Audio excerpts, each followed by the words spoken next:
Bismillahirrahmanirrahim. Assalamualaikum warahmatullahi wabarakatuh. Selamat siang, salam sejahtera bagi kita semuanya. Om Swastiastu, Namo Buddhaya, salam kebajikan. Bapak, Ibu, dan saudara-saudara sebangsa dan setanah air,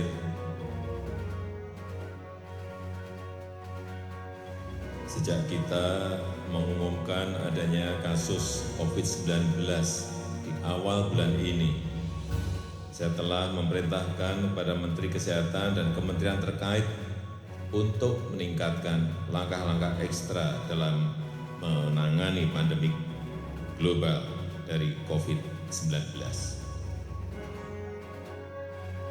Kita melihat beberapa negara yang mengalami penyebaran lebih awal dari kita, ada yang melakukan lockdown dengan segala konsekuensi yang menyertainya. Tetapi ada juga negara yang tidak melakukan lockdown, namun melakukan langkah dan kebijakan yang ketat untuk menghambat penyebaran COVID-19 ini. Pemerintah terus berkomunikasi dengan WHO dan menggunakan protokol kesehatan WHO, serta berkonsultasi dengan para ahli kesehatan masyarakat dalam menangani penyebaran COVID-19 ini. Pemerintah juga telah membentuk gugus tugas percepatan penanganan COVID-19 yang diketahui oleh Kepala Badan Nasional Penanggulangan Bencana, Legend TNI Doni Monardo. Gugus tugas ini telah bekerja secara efektif dengan mensinergikan kekuatan nasional kita, baik pusat maupun daerah, melibatkan ASN, TNI, dan Polri, serta melibatkan dukungan dari swasta, lembaga sosial, dan perguruan tinggi. Sebagai negara besar dan negara kepulauan, tingkat penyebaran COVID-19 ini derajatnya bervariasi antara daerah satu dengan yang lain. Oleh karena itu, saya minta kepada seluruh gubernur, kepada seluruh bupati, kepada seluruh wali kota untuk terus memonitor kondisi daerah dan terus berkonsultasi dengan pakar medis dalam menelaah setiap situasi yang ada. Kemudian juga terus berkonsultasi dengan Badan Nasional Penanggulangan Bencana untuk menentukan status daerahnya, siaga darurat ataukah tanggap darurat bencana non-alam.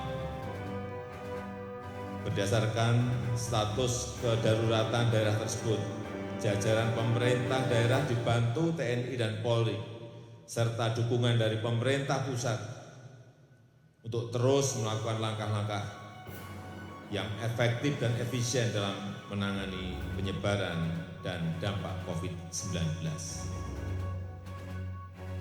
Membuat kebijakan tentang proses belajar dari rumah bagi pelajar dan mahasiswa.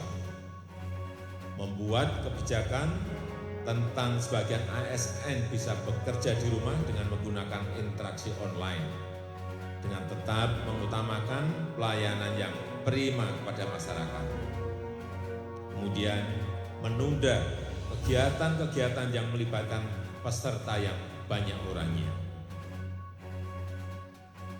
dan meningkatkan pelayanan pengetesan infeksi COVID-19 dan pengobatan secara maksimal dengan memanfaatkan kemampuan rumah sakit daerah dan bekerja sama dengan rumah sakit swasta serta lembaga riset dan pendidikan tinggi yang direkomendasikan oleh Kementerian Kesehatan.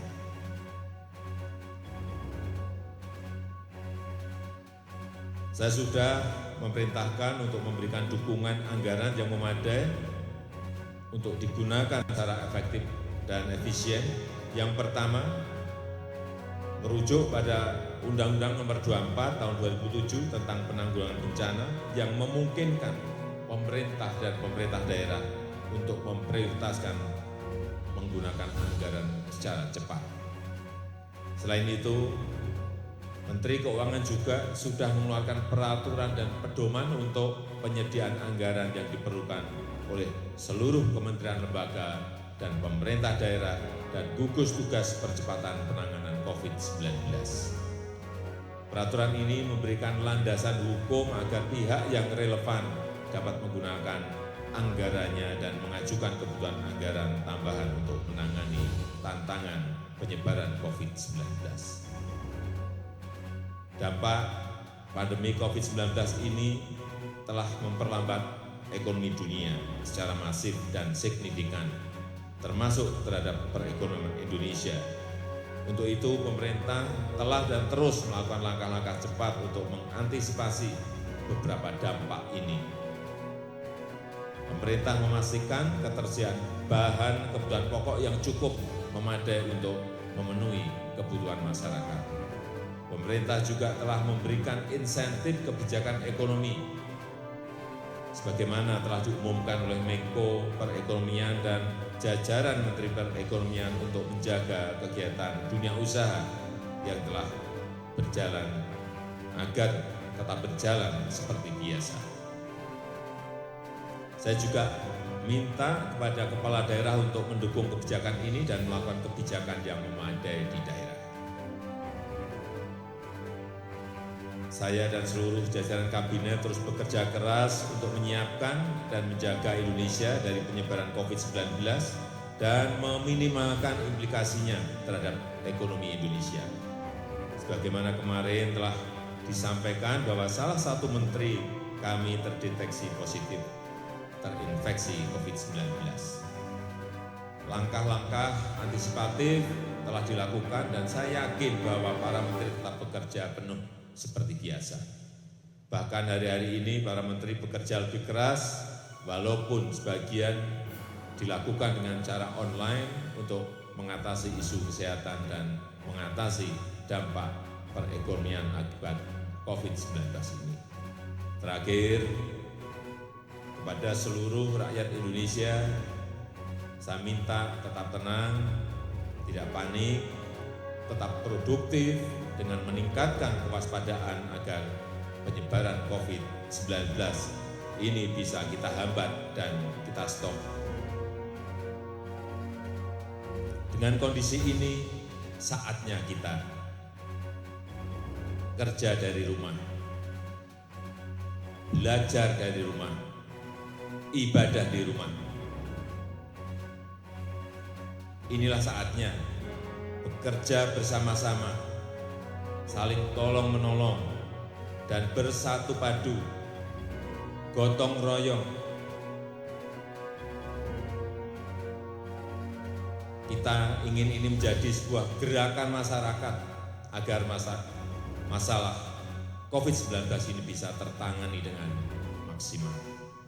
Saya rasa ini yang bisa saya sampaikan. Terima kasih. Assalamualaikum warahmatullahi wabarakatuh. Om Santi, Santi, Santi.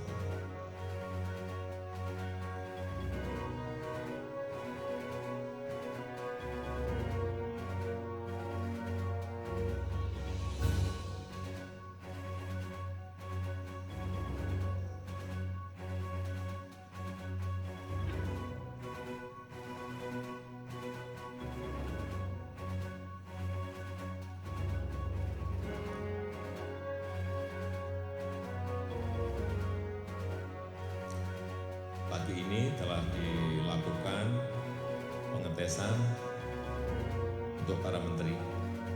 Hasilnya silakan tanya ke Menteri Kesehatan.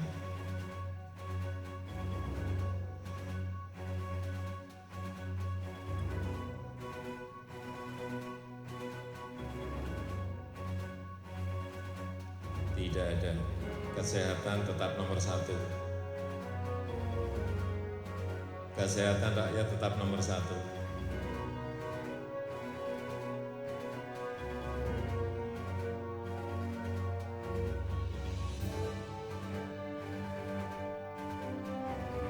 Oleh sebab itu tadi sudah saya sampaikan bahwa setiap daerah, wilayah Indonesia ini besar, setiap daerah bisa menentukan status daerahnya siaga darurat ataukah tanggap darurat bencana non alam.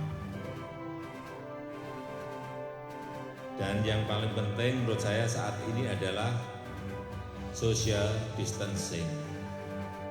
Bagaimana kita menjaga jarak. Sehingga tadi saya sampaikan bahwa kita dengan kondisi itu kita sekarang kerja dari rumah, belajar dari rumah, dan ibadah di rumah. Ya.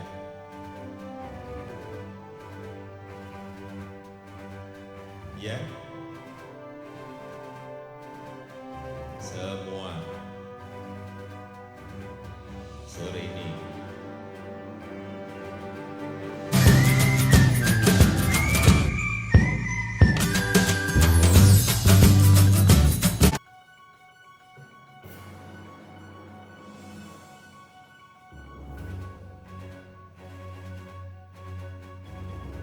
Pak Menteri masih di rumah sakit, di ruang isolasi.